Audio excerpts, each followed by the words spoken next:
Eh bien, bonjour à tous. Donc, je suis Grégory Fabre. Je vais vous présenter un compte-rendu de quelques conférences du RC3. Alors, qu'est-ce que c'est que le RC3, le CCC, tout ça?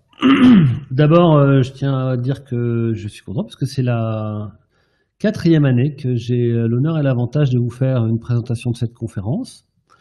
Le CCC, c'est donc le Chaos Computer Club. C'est le plus vieux club de hackers d'Allemagne, d'Europe, un des plus grands d'Europe et du monde. Euh, CCC, c'est Chaos Computer Club. Il s'amuse beaucoup avec ce sigle puisque ça représente aussi le Chaos Communication Congress, CCC, donc ZZC en allemand, qui est leur congrès annuel. Alors le Chaos Computer Club sont des clubs de hackers, d'informaticiens qui sont un petit peu partout en Allemagne. Ils ont des locaux dans toutes les grandes villes. Ils organisent des réunions régulières. Et leur congrès présente des conférences, donc très axées sur la sécurité informatique, évidemment. Ça a beaucoup grossi avec le temps, puisque au début c'était quelques centaines de mecs, et puis maintenant, moi la première fois que j'y suis allé, c'était à Berlin il y a une dizaine d'années. J'y suis allé à chaque fois depuis. À Berlin, c'était dans un centre qui s'appelle le Congrès de Centrum, qui est un centre de congrès qui est sur Alexanderplatz, où il y a à peu près 2000 places. Et la fréquentation a beaucoup augmenté avec les années, ce qui a fait qu'en fait, au bout d'un moment, c'était absolument impossible d'avoir des places. Donc ils sont partis il y a 7 ans, je crois, de Berlin, parce que le centre était trop petit, et donc ils sont allés à Hambourg. Et alors là, à Hambourg, il y a un énorme centre de congrès gigantesque qu'ils ont d'abord occupé à la moitié, puis totalement l'année d'après, donc il devait y avoir 30 ou 40 000 personnes là-dedans. Donc c'est quoi? C'est des conférences, à peu près 200 conférences d'abord sur tous les sujets. Bon, alors beaucoup de sécurité informatique, mais aussi des trucs artistiques, des trucs un peu plus politiques, il y a une ambiance un peu libertaire là-dedans. Et puis des hackerspace, puisque tous les clubs, les Chaos Computer Club allemands de toutes les grandes villes ont leur petit espace. Enfin, maintenant c'est leur grand espace. Et puis donc il y a des gigantesques hackerspace où il y a plein de gens qui viennent hacker, qui viennent présenter ce qu'ils font, qui viennent échanger, qui viennent rencontrer tout le monde. Des gens du CCC, mais aussi des ONG, et puis tout un tas d'organisations rigolotes, des gens du logiciel libre, évidemment. Tous les grands logiciels sont représentés, des gens de, je sais pas, la fondation Wikimedia, par exemple. Bon voilà, donc ça fait quand même beaucoup de monde. Il y a 3 ans, après être resté quelques années à Hambourg, ils sont partis à Leipzig, qui est une ville de l'Est. Là, j'y suis allé aussi. C'était un congrès encore plus énorme. Je crois qu'il y avait 50 à 60 000 personnes qui se pointaient dans ce truc-là. Ça dure 4 jours et 4 nuits, puisque c'est ouvert la nuit et qu'il y a beaucoup de gens qui restent là la nuit pour continuer de hacker. En fait, il y a une super connectivité réseau. Il y a plein de concours rigolos, de capture the flag, de trucs comme ça. Et donc, c'est dans une joyeuse ambiance que tout ça se passe. Donc, cette année, ça aurait dû être la 37e édition. Vous voyez, c'est quand même un truc qui date. Malheureusement, donc, vous imaginez bien pourquoi cela n'a pas eu lieu physiquement, ce qui a bien désolé tout le monde, puisque ça a fait l'air quand même une belle communauté. Et donc, ils ont tout mis sur Internet. Bon, alors évidemment, pour les conférences et les outils aussi, puisqu'il y a beaucoup d'outils, de choses qui sont, de logiciels qui sont utilisés pour créer ce truc. Ils utilisent principalement des logiciels libres pour tout. Par exemple, moi j'ai fait du bénévolat un petit peu pour faire du sous-titrage de conférences.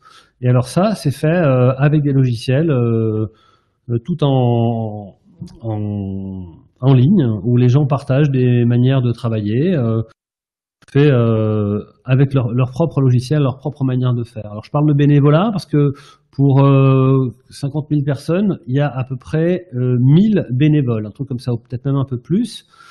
Pourquoi? Parce que le congrès, en fait, est autogéré.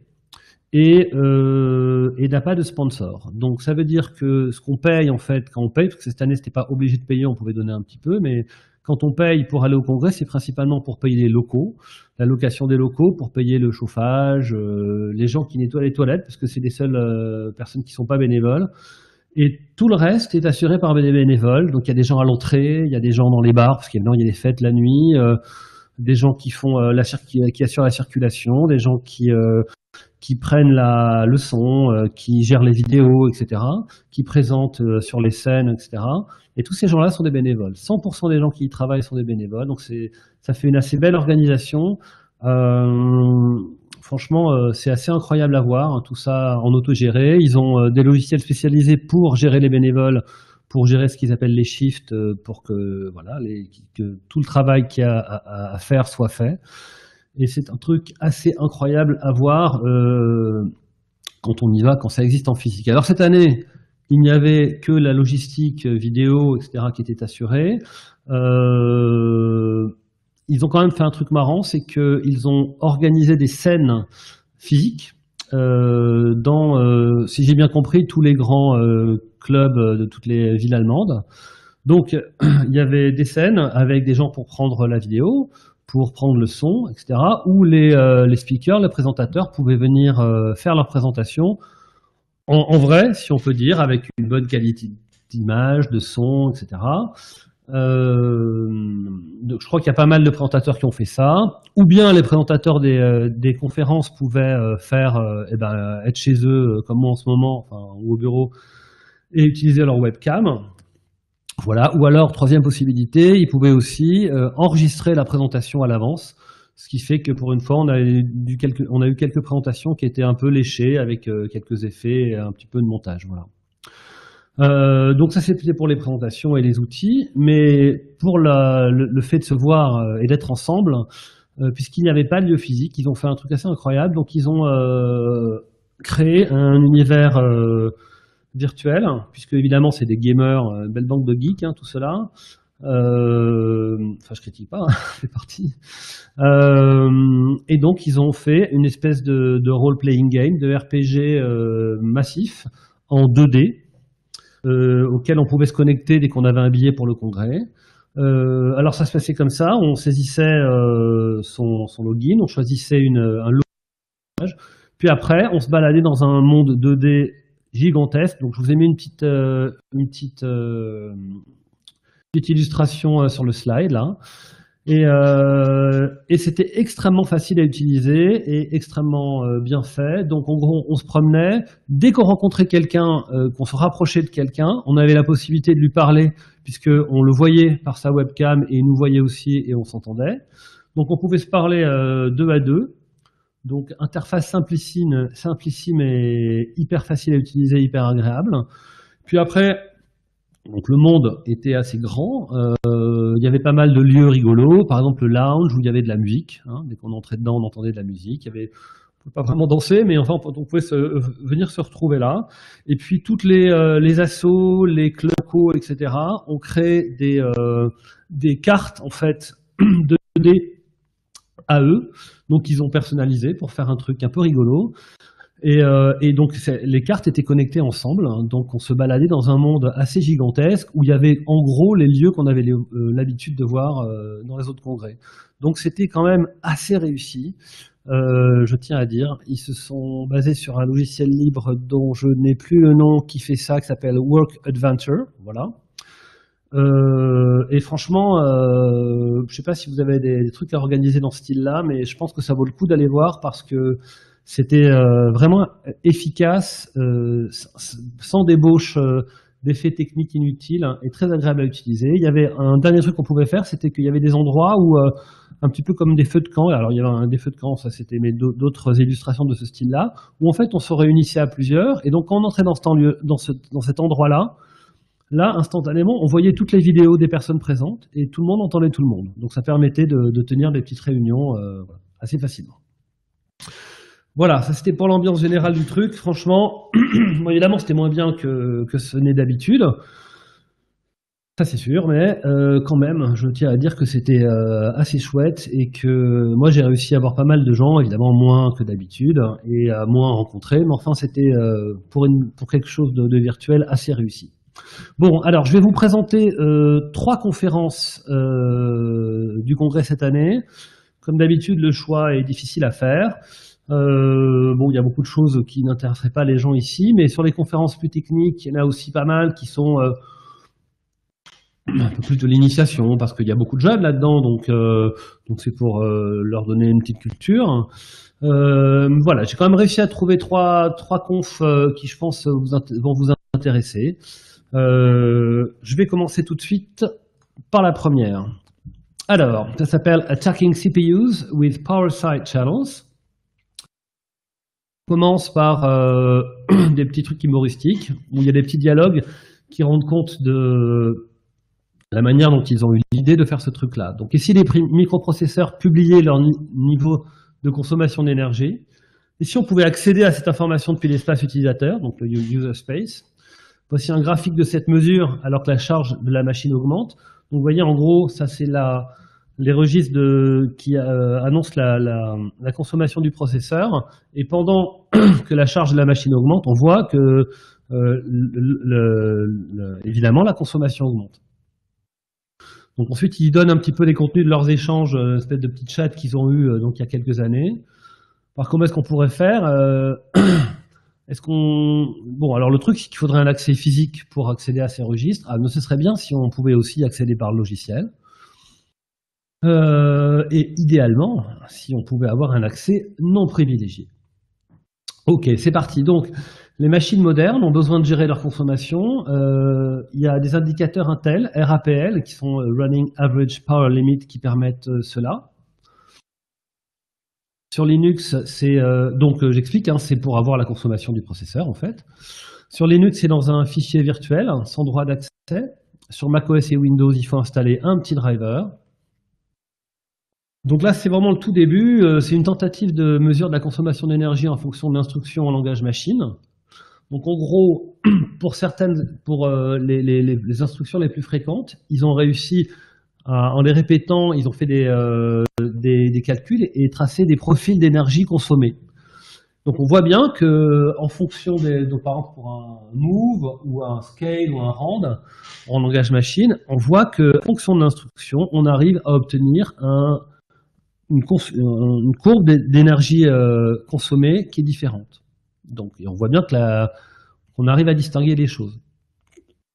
Mais aussi en fonction de l'opérande, lors d'un calcul. Donc le signal si on fait 3 plus 2, le signal est différent si les bits sont à 0 ou bien à 1, mais aussi en fonction de la valeur déplacée par un move. Voilà. Alors le problème, ça c'est vraiment le tout début de la recherche, c'est que ces mesures ont pris 23 jours. Donc bon, c'est un bon début, mais... Alors l'idée, oui, on peut aussi mesurer si la valeur chargée elle a été en mémoire cache ou dans les mémoires principales. Donc on voit bien que dans un cas, la première partie de la courbe, on était dans le cache, et autrement, on n'était pas dans le cache. Essayons donc de trouver une attaque, puisqu'on est quand même dans une conférence de sécu. Donc on va tenter une attaque par canal caché, covered channel. L'idée, c'est d'ouvrir un canal de communication entre deux, alors là c'est processus, communiquer entre eux. L'un émet des choses et l'autre tente de les lire. Donc, en voie d'un 1, on fait des opérations consommatrices, et en voie d'un 0, on ne fait rien.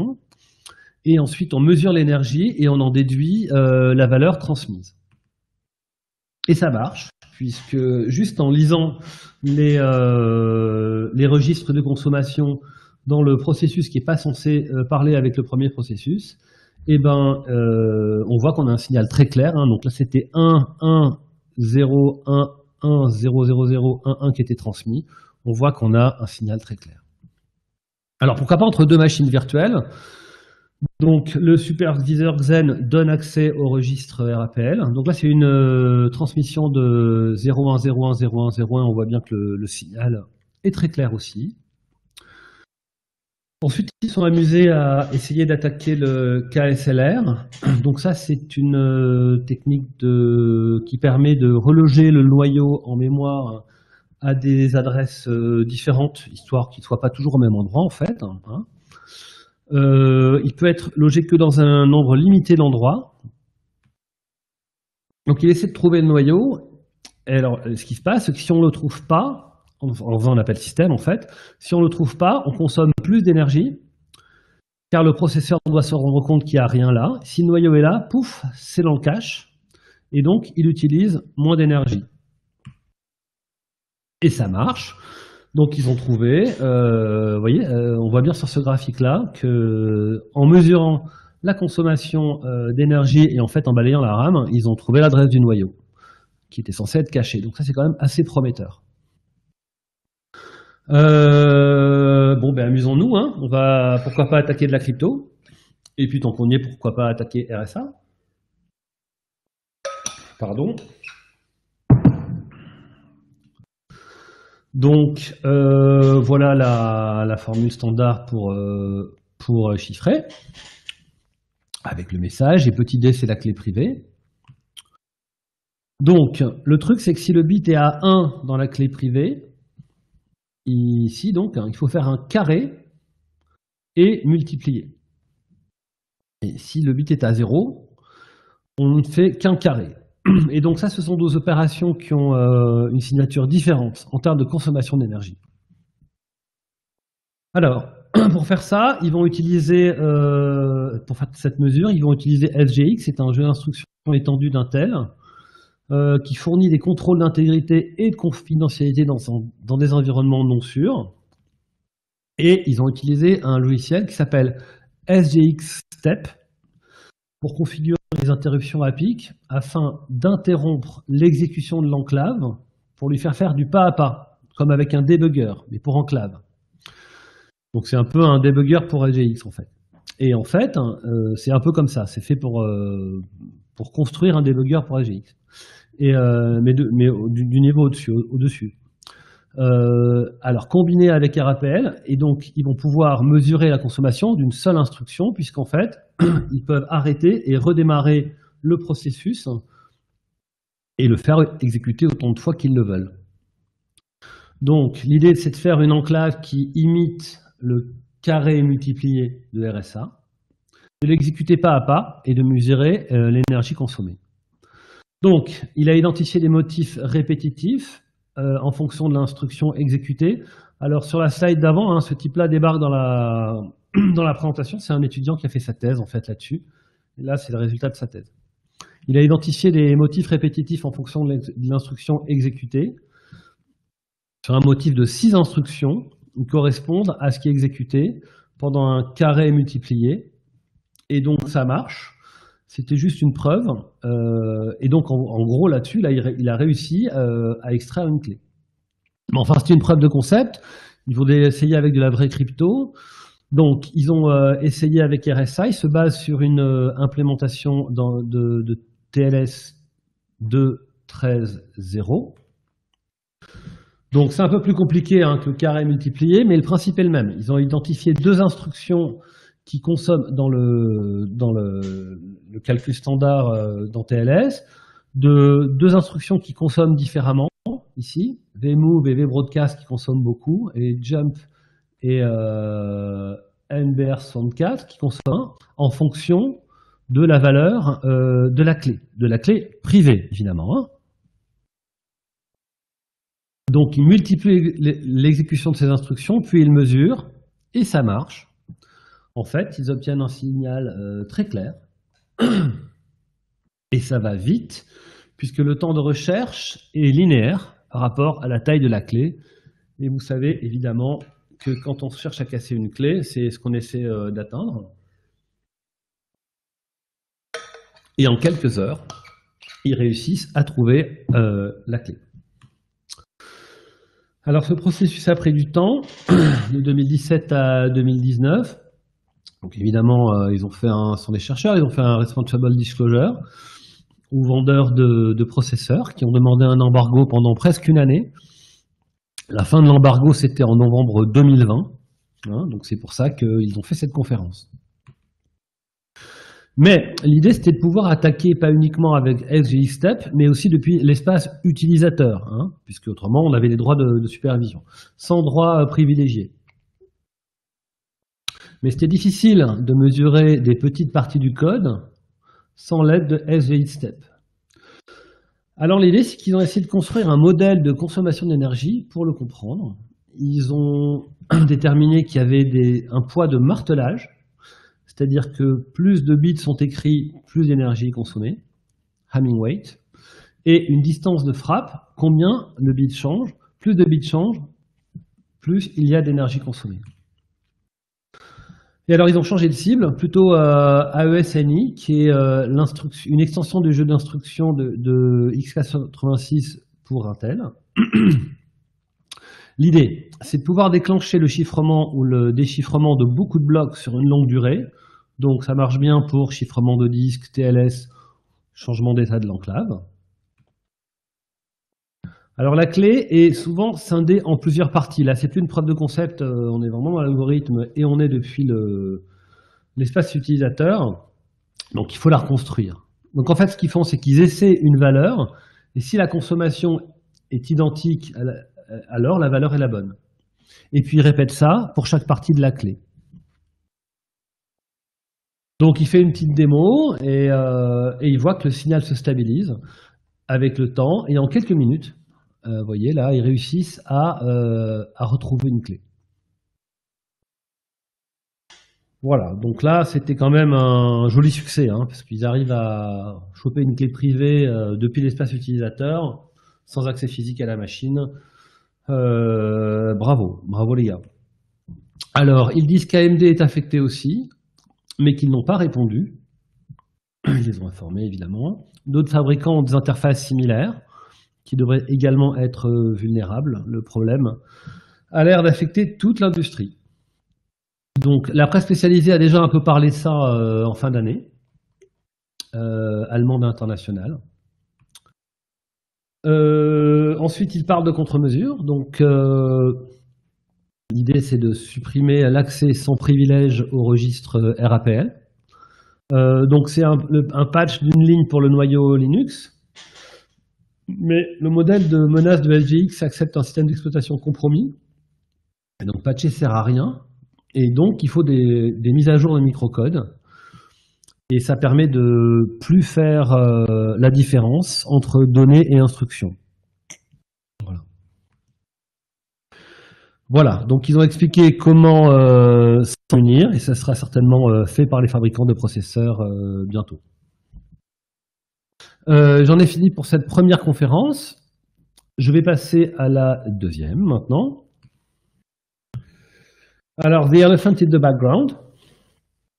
Donc, c'est une approche quantitative pour se défendre des prises d'empreintes numériques sur le web. Et ça présente l'extension FPMON. Je ne sais pas si vous la connaissez, moi je ne la connaissais pas. Alors, par-delà les cookies, de nombreuses techniques de traçage sont actuellement utilisées. Il suffit d'envoyer un identificateur. Pardon, au lieu d'envoyer un identificateur, en fait, le site exécute des scripts qui permettent de dégager une prise d'empreinte unique de l'utilisateur. C'est-à-dire que, en fait, un script JavaScript sur le site fait faire un calcul par la machine, comme par exemple appliquer une texture sur un objet WebGL. Alors en plus, évidemment, des données standards sont récupérées, comme d'habitude, donc user agent, time zone, plugins, etc. Et tout ça combiné, en combinant tout cela, pardon, on calcule une empreinte de toutes ces données-là. Et en fait, ça donne des empreintes extrêmement efficaces. Comment ça se passe? Donc il y a un fournisseur externe de solutions de prise d'empreinte qui est appelé, en plus du fournisseur de contenu, qui est appelé donc par l'internaute directement. Pardon. Il effectue des calculs et renvoie une empreinte unique, payante, de la personne au fournisseur de contenu. Donc ils ont analysé des outils de prise d'empreinte afin de trouver les librairies JavaScript les plus utilisées par les outils commerciaux et open source. Puis ils ont classé les 115 librairies trouvées. Donc il y a 40 grands types de mesures, actives ou passives, qui sont faites par ces librairies. Puis ils ont développé une extension permettant de calculer un score pour un site web indiquant combien de techniques sont utilisées. Donc l'extension modifie à la volée les scripts utilisés pour loguer tous les appels de fonction, donc elle se rend compte de tout ce qu'elle fait. Donc par exemple sur le site du New York Times, on affiche toutes les librairies suivies, donc c'est toutes celles-là, là. Les données d'empreinte utilisées, les librairies actives ou passives, et les 3 librairies les plus efficaces. Donc voici des chiffres de quelques sites très importants. Donc je ne sais pas si vous voyez, si vous avez la présentation en assez grand, mais on voit que énormément des sites les plus importants utilisent ces techniques pour faire une empreinte de leurs utilisateurs. Excusez-moi. Je parle, mais il faut que je boive un peu de vodka de temps en temps. Donc en fait, ces techniques, c'est ce que montrent ces résultats, sont très utilisés. Alors personnellement, moi je ne le savais pas, voilà, donc ça m'a beaucoup étonné d'apprendre ça. Et c'est pour ça que la conférence s'appelle The Elephant in the Background. On voit bien que l'éléphant en tâche de fond. Il est effectivement bien en tâche de fond. Donc ils ont automatisé des tests de grands sites pour faire des stats. Donc le meilleur, les plus gros, enfin le meilleur si on peut dire, 95%, donc 95% des marqueurs connus utilisés pour Breitbart, Foursquare et PolitiFact. La majorité des grands sites utilisent de 7 à 15 marqueurs, actifs ou passifs. Alors qu'ils gagnent de l'argent avec ces technologies, qui sont ces prestataires? Quels sont leurs réseaux? Bon, la majorité des tentatives les plus agressives sont engendrées par moins de 1% des bibliothèques, donc c'est quand même un petit nombre. Voilà, donc les gens qui font les calculs les plus professionnels et les plus efficaces sont assez peu finalement. Sur les 10 000 sites les plus populaires, on compte plus de 100 réseaux de prise d'empreinte. 100 réseaux, donc ça veut dire qu'il y a 100 gros prestataires qui font ça. Et ça, c'est une classification des réseaux les plus actifs. Donc je ne sais pas si vous voyez, mais Mote, ADS, SIFT, Lalaping, tout ça, c'est les plus gros. Moi, je ne les connaissais pas. Donc on trouve Akamai et puis Google. Mais les principaux, ce sont des gens qui donc sont extrêmement actifs et extrêmement efficaces. Et moi, je n'en avais jamais entendu parler. Donc, ils ont aussi fait une évaluation des outils anti-suivi. Donc, il y a quelques outils qui existent comme ça, trucs open source en général, qui sont pas trop mal. Et ils se sont aperçus que le meilleur, en fait, était celui inclus dans Safari d'Apple, qui fait très bien le boulot. Donc, dans les outils disponibles, c'est le meilleur. Et que la meilleure des solutions, quand même, c'est de réduire l'exécution de JavaScript, évidemment. Alors ça, c'est une note personnelle. Moi, je fais ça depuis des années. J'imagine que vous connaissez aussi ce truc-là. C'est plutôt pour des raisons de sécurité, bien sûr. Mais donc, j'utilise une extension qui s'appelle NoScript, qui est assez formidable. Donc, ça permet quand même de beaucoup réduire le travail de ces gens-là. Ok. En résumé, il y a une très grosse augmentation depuis quelques années. C'est très furtif et caché. Ça contrevient et ça pervertit le RGPD parce que souvent, il n'y a pas d'aval qui est donné. Et les outils standards ne fonctionnent pas assez. Bon, si vous souhaitez plus d'éléments techniques, tout est publié sur leur site, leur GitHub. Donc ça, c'est le logiciel dont ils ont montré l'utilisation. Moi, je l'ai installé, ça fonctionne vraiment bien et c'est assez étonnant. Voilà, on trouve plein de choses qu'on ne présumait pas. Voilà, et je vous conseille d'aller voir, c'est vraiment chouette. Ça ne fonctionne que pour Chrome pour l'instant. Voilà, je vais passer à la troisième et dernière présentation. Je regarde le temps, ok. Alors, elle s'appelle Hacking German Elections. Donc, vous avez bien compris qu'ils se sont amusés avec un logiciel allemand qui sert pour le vote. Pourquoi je vous la présente? Parce qu'évidemment, ça marque en Allemagne, ce truc-là.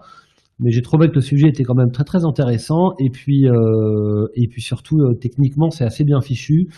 Et je pense que ça vaut le coup de voir comment ces chercheurs ont travaillé. Voilà. Donc là, il y a leur nom. Ils sont bénévoles durant le dépouillement. Et ils sont chercheurs en sécurité offensive. Voilà, c'est quand même des gens du métier. Le périmètre, ce sont les élections municipales en Bavière au début de 2020. Le décompte des voix est informatisé. Donc alors c'est un peu compliqué en Allemagne, il y a 599 candidats, 9 partis, 70 votes par personne, je ne sais pas si vous voyez, qui sont possibles. On peut voter pour plusieurs partis, on peut barrer les noms d'un parti, hein, comme dans les petites communes en France aussi. Et on peut voter jusqu'à 3 fois pour la même personne, ça c'est étonnant. Je trouve ça très marrant. Donc, ils utilisent un logiciel qui s'appelle OKVote. Il y a quand même 75% de parts de marché en Allemagne. Dans cette présentation, on ne s'intéresse qu'au comptage des votes. Attention, hein, pas au vote lui-même, puisque là-bas, ça n'est pas possible légalement. Donc, le logiciel, évidemment, est censé être très sécurisé. Ça suit les recommandations BSI de l'OWASP. Ils ont, tenez-vous bien, un data center certifié. Donc, c'est vraiment très très joli sur le papier. En pratique, quand les assesseurs ont commencé à le lancer, dans le bureau de vote, c'était un PC sous Windows XP. Donc, pour des chercheurs en sécurité offensive, ça a déjà commencé à les faire pas mal rigoler. Donc, comment ça marche? Donc, on compte les votes, puis on saisit le décompte dans le logiciel. Donc, il y a plusieurs postes par bureau de vote. Chacun des présentateurs de vote, et des plusieurs équipes, chacun des présentateurs de cette vidéo était dans une équipe. Donc, l'équipe 2 exporte ensuite par le logiciel les résultats vers une clé USB. Puis la clé USB est placée dans un PC principal qui doit centraliser les votes. On importe alors les résultats de l'autre équipe sur le PC principal, puis on exporte les résultats et un rapport. Voilà. Alors, le problème à première vue sur le décompte par ordinateur. D'abord, il y a un grand manque de transparence. Le logiciel est propriétaire et donc pas publiquement audité. Les PC qui hébergent le soft ne sont pas administrés. Donc ça, c'est la première chose incroyable. Ils sont mis à disposition par le centre de vote, par exemple une école, et donc ils peuvent être totalement compromis. Ensuite, les clés USB sont apportées par un volontaire en voiture jusqu'à un central. Et ça, bon, ça ouvre la porte à des problèmes, hein, comme la manipulation de fichiers pendant le transport, par exemple. Donc il n'y a pas de contrôle particulier au central. À part des mécanismes trop simples, il n'y a pas de réelle authentification en fait. C'est uniquement un contrôle d'intégrité, CRC32, SHA-256, mais pas de signature vraiment en crypto. Donc si on modifie les données, on peut facilement calculer soi-même un ouvrage en fait. Donc une personne unique transporte les données en plus et peut donc les modifier. Donc on peut imaginer juste pendant le temps de transport une manipulation possible. Donc voilà l'architecture du logiciel de décompte des votes. Donc il y a un Tomcat, un Apache Tomcat, il y a un MariaDB et un Firefox portable qui communique sur le port 8080, tout ça sur la même machine en localhost. Et le bénévole interagit avec le logiciel via une interface web qui tourne dans Firefox. Mais évidemment, est-ce que cette architecture protège de l'utilisateur? Et est-ce qu'elle protège du réseau? Nous allons voir donc que non. Bon, alors voilà, nous voici connectés au logiciel en tant qu'utilisateur standard. Donc là, on s'appelle user42. Donc ça, c'est le logiciel réel. Et là, nous sommes connectés comme administrateur. Donc on a un autre nom, vous voyez. Il y a des possibilités supplémentaires, Par exemple, on peut exporter les données, on peut en importer sur un PC central. Donc voilà 2 URL qui permettent d'effectuer les tâches d'administration. Donc ça a l'air codé, mais c'est pas codé, en fait, c'est de l'allemand. Slash machin, donc c'est de l'allemand très simple. En fait, ça permet de réouvrir l'élection. Et voilà une autre URL qui permet d'effacer les données. Et évidemment, elles sont accessibles aux non-administrateurs. Donc, si on connaît l'URL d'un utilisateur standard, on peut accéder aux fonctions d'administration sans restriction. En fait, il y a une fonction censée effectuer la vérification, mais elle n'est pas codée. Voilà, elle renvoie nul, on le voit ici. Facile d'éviter des bugs dans la vérification d'accès, il suffit de ne pas la faire en fait. Pas bête. Alors évidemment, comment éviter cela? Il ne faut pas confier de la sécurité à des informations cachées. Hein. Et il faut implémenter les contrôles d'accès. Voilà, l'information cachée n'est pas protégée. Alors, attaque numéro 2 maintenant, intersite, donc une cross-site attaque. Le principe, donc, c'est de faire quelque chose, pour ceux qui ne connaissent pas ces attaques-là, sur un site à la place de quelqu'un d'autre. Donc, le logiciel présente une protection minimale dans les entêtes HTTP. Donc, il y a un same origin et un XSS protection à 1. Mais malheureusement, pas de protection contre des attaques de type XSS for Donc, qu'est-ce que c'est que ce truc-là? L'utilisateur visite un site web malveillant. Celui-ci contient un formulaire qui ressemble à un des formulaires du logiciel de comptage des votes. Le formulaire appuie le site malicieux et Tomcat est trompé en fait. Il ne peut pas faire la différence puisque c'est l'utilisateur qui envoie. Alors c'est une attaque assez ancienne, hein. Elle date de 2001. Beaucoup de sites sont protégés contre elle, mais pas ce logiciel-là. Hein, donc alors que l'attaque est connue depuis 2001. Voilà. Bon, alors une interaction minimale est nécessaire. Le clic sur un lien, ce qui est relativement facile à engendrer chez un utilisateur. Et l'impact est énorme. Hein. On peut modifier les réglages du logiciel et insérer de faux votes. Donc on peut en fait manipuler l'élection. Voilà. Alors une petite démo, on se connecte à l'interface d'administration du logiciel. Donc là nous sommes admin 321.934. Ici on visualise les bulletins qui ont été saisis. Donc pour l'instant il n'y en a pas de saisie. Si on saisit un bulletin, donc on a 2 parties imaginaires. Les gentils, le good party, et les méchants, le bad party. Élection et prendre le pouvoir. Donc évidemment, le lecteur, lui, il a voté pour les gentils. Donc on saisit 3 bulletins de vote, on revient au menu et on voit les 3 bulletins apparaître. On va voir le résultat temporaire et on voit que 3 bulletins, effectivement, ont été dépouillés. Et on voit aussi que les 3 votes pour le parti gentil, ici, ont été correctement comptabilisés. Et maintenant, bon, il a un peu marre, l'utilisateur, il veut faire autre chose. Il veut faire une pause, là, il va avoir un profil Twitter. Ah, ben c'est sympa, c'est une photo d'un chat mignon. Ah, ben il y a un lien. Ben cliquons dessus. Oh, comme c'est mignon, regardez. Oh, c'est adorable, photo d'animaux. Ah, regardez, il y a un lapin aussi. Ah, c'est sympa. Bon, fermons maintenant ces onglets et retournons à notre logiciel de dépouillement de scrutin. C'est assez amusé comme ça. Ah, oups. Ah, il semble que je m'appelle plus admin, là. Je m'appelle You Got Pwned, yep. Et en fait, le site a exécuté une attaque CSRS sur le logiciel de décompte. 3 bulletins sont toujours dépouillés, mais... Ah, non, dans les résultats, le nombre de bulletins dépouillés a augmenté. Regardez là. Ah, on en voit 8 maintenant. Ça en fait 5 de plus que ceux que nous avions saisis. Bon, le parti gentil a toujours 3 votes. Ouf. Ah, mais le parti méchant a gagné 5 votes. Et maintenant, il est placé en tête. Donc voilà, cette attaque a manipulé le résultat des élections. On l'a remarqué parce qu'on s'y attendait, mais on ne l'aurait pas remarqué sinon. Alors faisons un petit peu de sécurité réseau avec cette appli maintenant.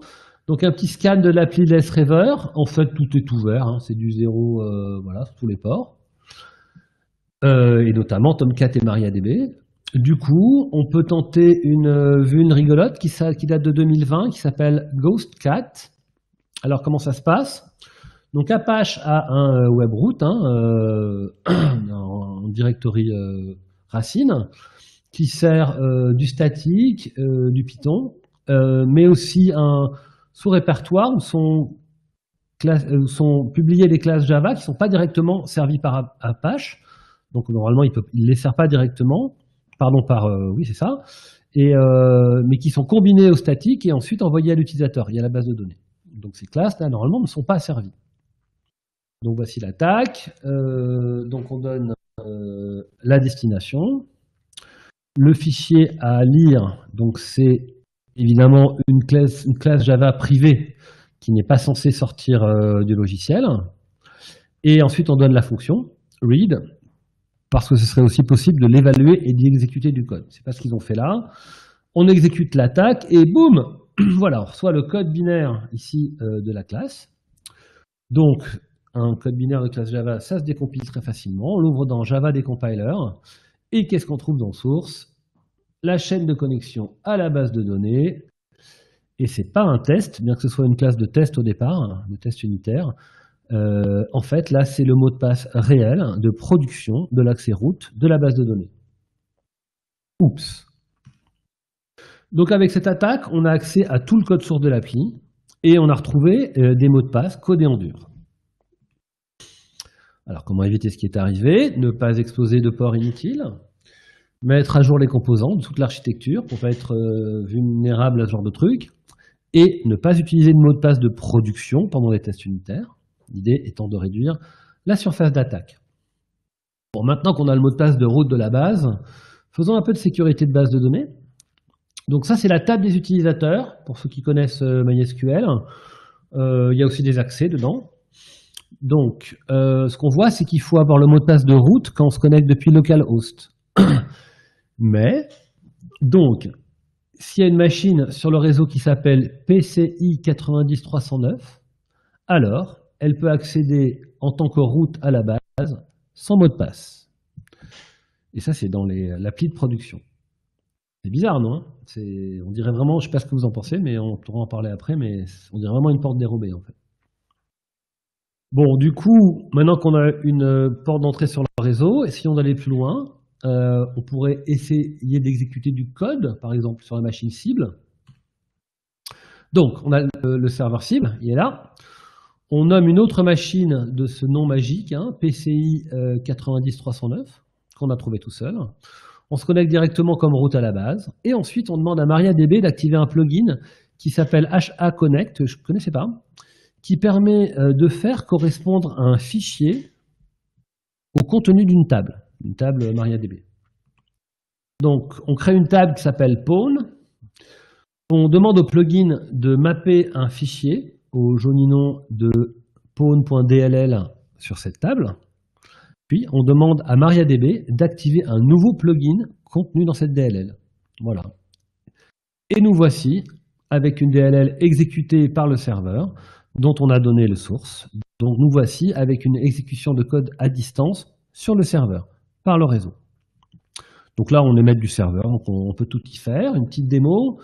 Voilà le serveur qui héberge le comptage des votes. Il lance Tomcat. Donc là, et ensuite le logiciel de décompte des votes. Ça se passe sur une machine distante. Elle se connecte sur le réseau et elle upload la DLL malveillante. En l'occurrence, c'est la calculatrice de Windows. Et la voilà qui apparaît à l'écran. Donc, l'exécution de code a fonctionné sur le serveur. Le système de comptage des votes est sous le contrôle de l'attaquant. Donc, évidemment, les chercheurs ont prévenu l'éditeur de logiciel. Celui-là a été très professionnel et très rapide. Il a répondu immédiatement. Bon, il a indiqué que le logiciel était destiné à être utilisé dans un environnement réseau sûr.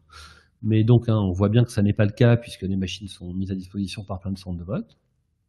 D'ailleurs, ce n'est pas une bonne solution, ni une bonne réponse. Donc, ils ont quand même annoncer des mises à jour suite aux remarques des chercheurs. Donc en résumé, le logiciel tourne sur des PC non sûrs, qui auraient pu être manipulés avant l'élection, il manque de transparence, il est vulnérable à des attaques, et donc on peut manipuler le résultat du vote. Voilà, c'est la fin de cette troisième présentation, j'espère qu'elle vous a plu, moi j'avais beaucoup aimé. Voilà quelques autres conférences. Alors la première, j'aurais bien aimé vous la présenter, c'est un chercheur qui présente donc des résultats sur des ransomware, où il a notamment fait des recherches sur les moyens de paiement en recherchant dans Bitcoin où pouvait aller l'argent en fait. C'est vraiment assez bien fait, mais la vidéo n'était pas disponible, donc j'ai pas pu vous faire de résumé, je l'ai juste vu, donc voilà, c'est peut-être plus tard on pourrait la voir. Weakest Link, c'est une petite démo, ce qu'on peut faire avec du phishing pour hacker des comptes Google en gros. Hacking the Nintendo Game & Watch, donc ça s'il s'amuse avec des vieux jeux Nintendo, c'est assez sympa. Un hack de VPN, un hack d'Ethernet, et puis une conférence sur du fuzzing d'appli sur iPhone, faite par une chercheuse qui est vraiment super forte. Alors bon, je ne veux pas présenter parce qu'elle n'a pas obtenu de résultats incroyables cette année, mais elle a montré ce qu'elle avait fait, où elle en était, c'est quand même assez chouette.